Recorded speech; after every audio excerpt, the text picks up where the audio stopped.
heavy, I'm going to teach you strategy on how to solve this kind of problem. This is mixture problem. How much water must be added to 20 ml solution that is 30% alcohol to produce a solution that is 12% alcohol? Now in this case, the best thing that you can do, or the first thing that we are going to do, is to draw a diagram. Okay? How? Shall we say this is like the first container plus the second is equal to another one, right? Okay? Now, the question is how much water, okay? So this one must be the water, okay? Must be added to the 20 ml solution. Okay, so this is 20 ml. The volume must be here, okay? The volume and the percentage must be here. So it will help you analyze the problem actually. And the question is how much water? When I say how much water, how much is that? Let X be the amount of water to be added in this 20 ml alcohol solution. Okay? Next, how much is the percentage of the 20 ml? We have 30%, right? 30%. And this one, we have, how much is water anyway? How much alcohol in water? Okay, so this one is 0%, right? Next, and this one is what? To make 12% alcohol solution. But the thing is, we cannot solve this one because of the presence of 0. So what we're going to do here is to solve this problem in terms of water content, not alcohol content. Because our alcohol is 0% in water. So here, how much water, if there is 30% alcohol, how much water in here is in here? We have 70% what? 70%, correct? Water. Here we have 100% water. Okay? Next, this one how much? We have 88% water, correct? Did you get it? Now, if you have 20 ml at first, and then you're gonna add X ml of water, how much is the total content of the resulting solution? We have X plus 20, correct? Okay, there you go. Next one. Since we're going to solve here in terms of water, change this percentage into decimal points. We have 0.7, correct?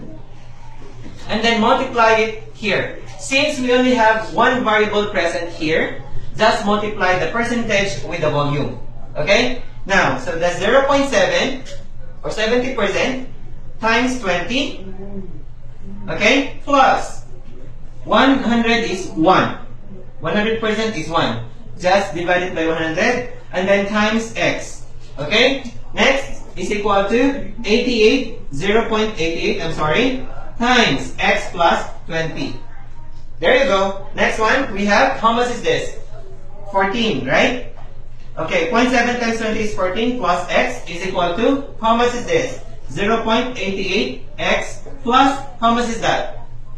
How much is this? Huh? 0.88, that is 17.60 ml. Okay, there you go. Next one, change this, transpose. We have 1 minus 0.88, so we have 0.12 X, correct? Next, transpose it in the other side, 17.60 divided by, minus 14, I'm sorry, we have 3.60, correct? Or 3.6. Now, divided with 0.12 divided with 0.12, how much would our X be? How much? We have, what? 30 ml. Okay? So, to make or to come up with a 12% alcohol solution, originally having 20 ml with 30% alcohol solution, if you're gonna add water in it, the water must be 30 ml to reach this or to come up with this percentage of alcohol in the resulting solution. Did you get it? Any questions? Thank you so much. Okay, good afternoon. Today, we're going to answer this question. This is summation notation or sigma notation. This means clause, okay? It says, the sum of 16 times 4 over 3 raised to 1 minus n, where n ranges from 1 until 3. Okay? So in here, we have n starts from 1 until 3, so that means we have 3 terms, 1, 2, and 3 for n. So this one is equal to 16. Just copy this. 4 over 3 times 1 minus 1. You start n with 1. Okay, since this one sigma notation denotes for addition sign, so we have plus. The same thing 4 over 3 times 1 minus 2 because n starts from 1 to 3. So we have 1, 2. And then plus 16 times 4 over 3 raised to 1 minus 3. Now we're done with that because our n is 1, 2, and 3. Where n ranges from 1 to 3. So this one, 16, 1 minus 1 is 0. So 4 over 3 times raised to 0 plus 16 times 4 over 3 raised to 1 minus 2, that is negative 1. Plus 16 times 4 over 3 raised to 1 minus 3, that is negative 2. Okay? Now, any number for variable raised to 0 that's equal to 1. So 16 times 1 plus 16, take the reciprocal of this. Okay? Because of the negative exponent, so we have 3 over 4. Okay? Raised to 1, or just don't write 1. Anyway, it's 1. And then 16 times, take the reciprocal again because then the exponent is negative 2. So we have 3 over 4 squared. Okay? There you go. So this one is 16. 16 times 1 is 16. This one cancel. 16 and 4 by 4. So we have 4 times 3, that is 12. Now, this one is plus 16 times 3 squared is 9 over 16. Okay? Cancel 16, so we have 9. 16 plus 12 plus 9, that is 16 plus 12 plus 9, that is 37. There you go. The value of the summation of 16 or the sum of 16 times 4 thirds raised to 1 minus n, where n ranges from 1 to 3 is 37. Okay? That's it. And good afternoon, this is Teacher Serpi again. I'm going to explain this one, how we're going to solve or get the value of a using by solving this. Okay? Now, what you're going to do is you're going to just take the square roots of both sides, since this is a square, okay, and this one would be positive and negative. And the thing is that you're going to cancel this, so you have a is equal to positive negative square root of 1/2 times negative 1, because negative 1/2 is equal to 1/2 times negative 1, right? Okay, so you will have here positive negative square root of 1/2 times square root of negative 1. You can actually separate this one because there are two factors. Okay, there are two factors here. Now, 1/2 you can rationalize this one by like square root of 1 is 1 over square root of 2. Okay, because since we cannot take the square root of 2, we are going to rationalize it by multiplying square root of 2 on the numerator and denominator. You can do like this. Whatever the denominator would be, that would be your multiplier, okay? And that's numerator and denominator because this one is still 1. That will always give you the same number. And times square root of negative 1. As we all know that square root of negative 1 is equal to square root of negative 1, that's always equal to I, or imaginary part. So you will have I. Okay? And then this one is positive negative 1 times square root of 2. I, that means a complex number which means imaginary. Okay? Okay. We have, because we don't have negative square root of negative numbers. Okay? And then we have here 1 times square root of 2, that's square root of 2, over square root of 2 times square root of 2, that's square root of 4, or just 2. Okay? I. Okay? These are the roots of this expression. A squared is equal to negative 1/2. Okay? There you go. And don't forget to subscribe in my YouTube, Teacher Second. Bye. Hello teachers, here we go again. Let's try to factor this kind of expression like x squared minus y squared. How are you going to factor this one out? So this one, to factor this, you're just going to have like x plus y and x minus y. Okay? Just copy that. X plus y, one is positive and one is negative. Okay? Now, in this case, let's try to factor n squared minus 196. Okay?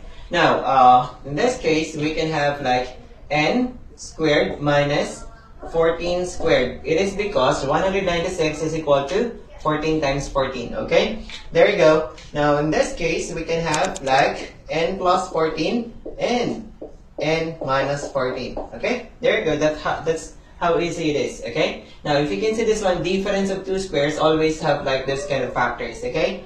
Now, this one. How about this? So, we have 1.21 minus 25a squared over 9. Okay? Now, you can have 1.21 plus 1.1 squared, right? 1.21 is 1.1 squared minus 5 squared, a squared over 3 squared, okay? Now, this is, what's this? In squared form, so we have 1.1 squared minus 5a over 3 and then squared, right? Because the common exponent of 3 is there. So put it out. So we have 5 raised to 1 times 2, that's 5 squared, and then a squared, and then 3 squared, okay? Now in this case, you can have now 1.1 plus 5a over 3, and then 1.1 minus 5a over 3, okay? There you go. It doesn't matter which comes first. You can have like 1.1 minus 5a over 3 times 1.1 plus 5a over 3. It's okay, okay? Next. This one, we can have them squared. 3a. Oh, this is 2, I'm sorry.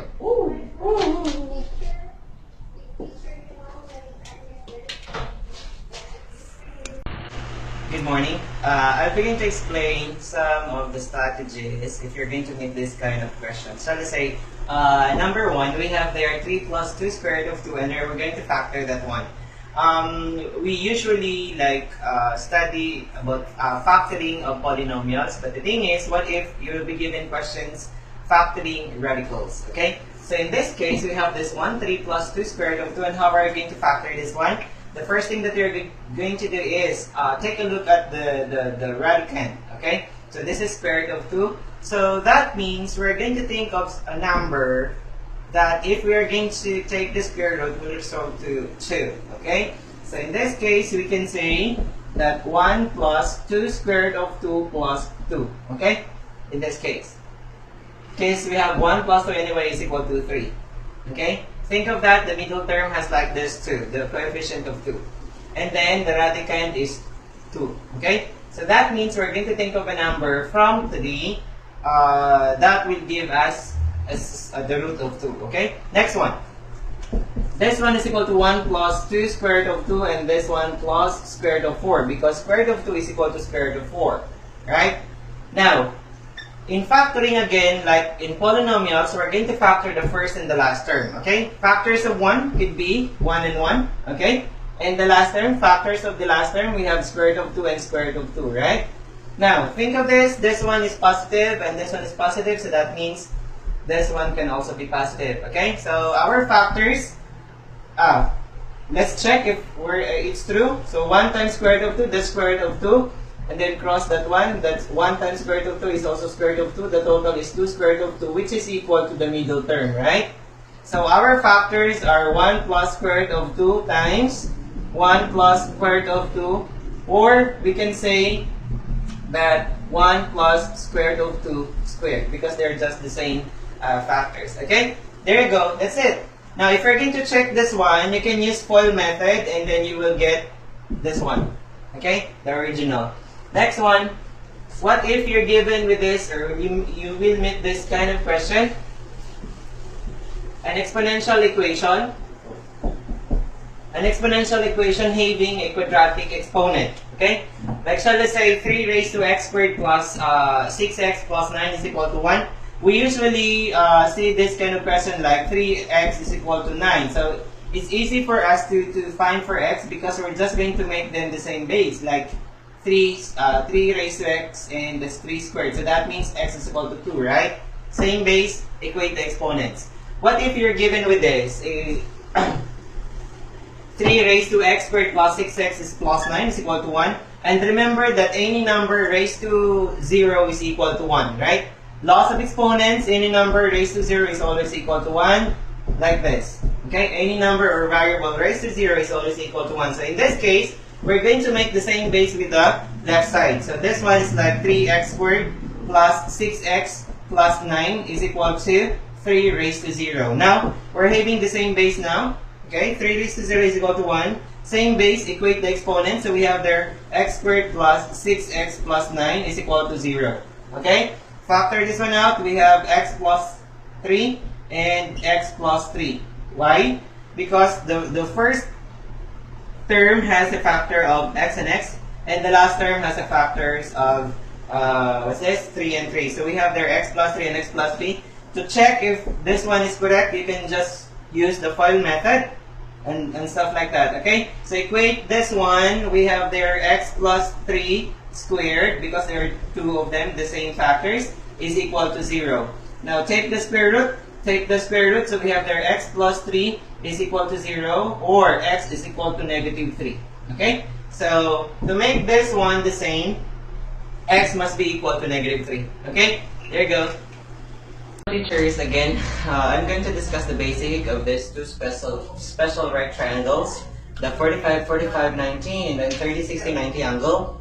Okay, if you see this kind of what's this triangle, and if there are like problems involving these two triangles, you don't need to use calculator, but instead you'll just have to master these tricks, so you won't be spending more time in solving word problems. Okay, now a 45, 45, 90 angle.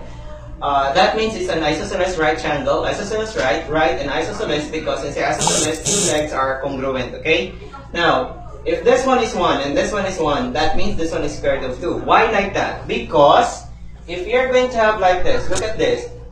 If we're going to use Pythagorean theorem, like c squared is equal to a squared plus b squared, where a and b are the legs, and then c is the hypotenuse, which is the longest side. So here, look at this. So we have like our c, this is the longest side, where hypotenuse is square root of 2. So we have there square root of 2 squared, and then is equal to a is 1. So we have there 1 squared plus 1 squared.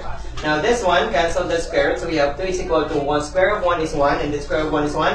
1 plus 1, that is 2. Okay? So that's it. Now, if you're given with this kind of problem, isosceles right triangles, you will always have this one. 1, 1, root 2. Okay? Now, shall I say, if we have 4, and then this one is also 4, because they're always the same, right? Okay, so this one, the longest side must be 4 square root of 2. Just multiply one leg with square root of 2, that's the hypotenuse already. Okay? So if you have, like, shall I say, this is 7, and this one is 7, so that means this one is also 7. Okay? 7 square root of 2. Now, there is something like in a 45, 45, 90 triangle. What if the given hypotenuse is has no square root of 2? Shall we say this one is just 5? Okay. Now, shall we say this one is 5? Now, what are the measures of the two legs? Okay. Now, in this case, since we multiply this one with square root of 2, that means if given legs are having no square root, that means if this one, the longest side is given with like without square root of 2 in 45, 45, 90 triangle, that means the two legs have the square root or the radical signs. Okay? Now, what we're gonna do, if the hypotenuse is given without any radical sign, you're just going to divide that one with what? Square root of 2. Okay? Because we multiply it if it's given without radical sign, so that means we're going to divide it with square root of 2. And dividing it, we're going to multiply it with square root of 2 and square root of 2 to rationalize the denominators. So we have there 5 square root of 2, and then square root of 2 times square root of 2, the square root of 4, and square root of 4 is 2. Okay? So there you go. This one is 5 square root of 2, and this over 2, and this one is 5 square root of 2 over 2. Okay? Now, shall we say, this one is 10. Okay? That one is 10, so we have there, again, we're going to divide this one with 10 divided by square root of 2, okay? And times square root of 2, always multiply it with square root of 2 and square root of 2. This one is like 10 square root of 2, and then over square root of 2 and square root of 2, then square root of 4, and square root of 4 is 2. And you can cancel this one, so we have there 5 and 1, right? So we have there 5 square root of 2. That means this one is 5 square root of 2 and 5 square root of 2, okay? You can check this one using the Pythagorean theorem. There you go. I hope this, guys, is clear. Okay, now, if you have a 30, 60, 90 triangle, okay? A 30, 60, 90 triangle, opposite, the legs opposite to the 30-degree measure is always half to the hypotenuse, okay? And the leg opposite to 60 degrees is always this one, opposite to 30 degrees multiplied by square root of 3. We just don't, we cannot see 1 here. Anyway, it's 1. So in mathematics, we don't write that anymore. Okay. So, as I said, if this one is like the longest side and the shortest side must always be half to the longest side. Now, shall I say, this one is 10, that means this one is 5. And the second leg, or which is the longer leg, must be this one, the shortest side, multiplied with what? Square root of 3, always.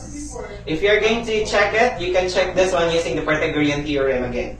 Okay? Now, shall we say this one is like 30. So that means this one is 15, always half, opposite to 30 degrees. And this one is 15 square root of 3. Okay? There you go. Now, again, if the given this one without the square root sign, that means this two has. Okay? So, shall I say this one is 10. Okay? Now, this one, you just have to, what? Divide it with square root of 3. Okay? Oh, no. Half pala. I'm sorry. No. 10 square root of 3. Correct. So, 10 divided by square root of 3. Again, multiply it with square root of 3 over square root of 3. Okay? So, that is 10 square root of 3 over square root of 3 times square root of 3. The square root of 9. And square root of 9 is 3. Okay? So, this one is 10 square root of 3 over 3. Now, this one, since this one is 1/2 to this one, so that means you can find this one by multiplying this one into 2. Because since this one, the shortest side is half of this. And since this one is 10 square root of 3, that means twice of that. That is 20, what? 20 square root of 3 over 3. Did you get it? Half of 20 square root of 3 over 3, that is just 10 square root of 3 over 3. Okay? There you go. Next one. If you have 5 for this. 5. So that means this one is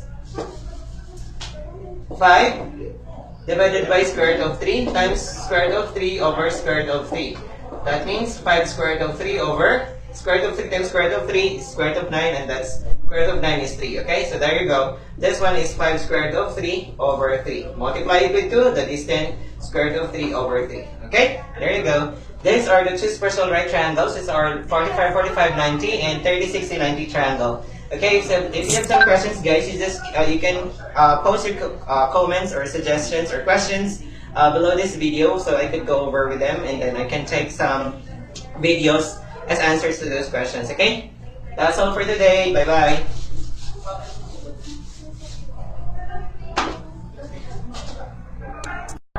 Hello, teachers. Good afternoon. This is Teacher Seppi again. I'll be going to start teaching with a basic in trigonometry. Okay, so this one, let's have this, what's this? The standard clockwise and counterclockwise, and the measurement, if it's negative or positive angle measure. Okay, so we have here, shall I say, if you're going to measure the angle, in a counterclockwise direction, that is always positive. Okay? Now, if you're going to measure the angle in clockwise direction, that is always negative. Okay? Now, shall I say, if you have like negative 45 degrees, so you will have from here, go in here, and since this one is 90 degrees, you will have in here. Okay? So, half of that 90 degrees. Okay? There you go. Now, if you have, shall I say, negative 90 degrees, so you will have to start with this as your initial point until here. Okay? But if you have 90 degrees, standard position, counterclockwise, you will have this one here. Okay? There you go. Next one. Changing, Changing given angle measure into from degrees to radian and radian to degrees. Okay? Now, for you to change this one, let's try to say 135 degrees. How are you going to change this one into radian degree, or like in pi? Okay? So you will have there 135 degrees times always 180, multiply it like pi over 180. Okay? So there you go. Since this one by how much? You can cancel this one by 45. So this one is 4 and this one is 3. Okay? So there you go. This one, 3 times pi, that is 3 pi over 4. Okay? So the radian degree, the radian measure of an angle 135 degrees is equal to 3/4 pi, or 3 pi over 4. Okay? Now, if you have like 225 degrees times, again, 180 and pi. Okay? So let's have it by 45 again. So this one is 4 and this one is 5. Okay? So there you go, our radian measure is 5 pi over 4. Now, if you have like 225 degrees, it's always 5 pi over 4. Okay? Now, what if you're given with the radian measure and then you're going to change that one into degree measure? Okay? So, shall I say 3 pi over 4? What's that? Anyway, that's like 135. But how are you going to change that or convert that into degree measure? We're just going to use this one, the same stuff, but you have to take the reciprocal. So you have there 180 over pi. So what's the technique in there? If it's degrees, you put the 180 degrees below in the denominator. If it's in pi, you put the radian or pi in the denominator. Okay, so this one, so you could cancel. So this one also by what's this?